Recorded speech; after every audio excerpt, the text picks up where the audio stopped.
Hello বন্ধুরা, বিরিয়ানি তো অনেকবার খেয়েছি, কিন্তু বাপের জন্য প্রথমে নিজে হাতে বানাচ্ছি। দেখতে থাকো তোমরা।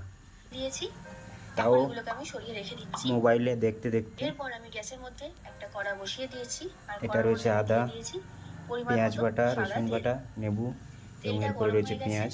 এবার এই গরম তেলের মধ্যে আমি দিয়ে দিচ্ছি পেঁয়াজ কুচি।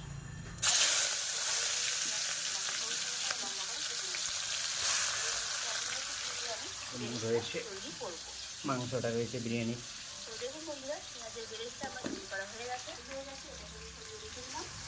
এরপর আমি এখানে রয়েছে চাল ভেজানো, 1 ঘন্টা হয়ে গেছে। জানি না কেমন হবে, তবে মোবাইলে দেখে দেখে চেষ্টা করছি। খুবই ভালো হয়।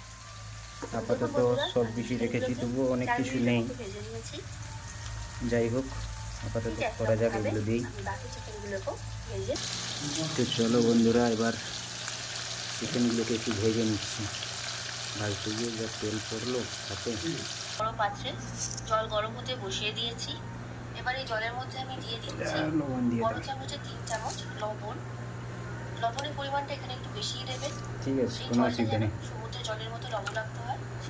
আর এরপর দিচ্ছি গোটা গরম মশলা। আমি এখানে খোসাটাও আমি এবার এই জলের মধ্যে আমি দিয়ে দিচ্ছি এই বাসমতি। চালগুলোও রেডি হয়ে গেছে। চলো এবার মাংসটাকে নেড়ে নেবো মশলার সাথে। এগুলো ভাজার পর কড়াইতে এর মধ্যে দিয়ে দিচ্ছি স্বাদ অনুযায়ী লবণ,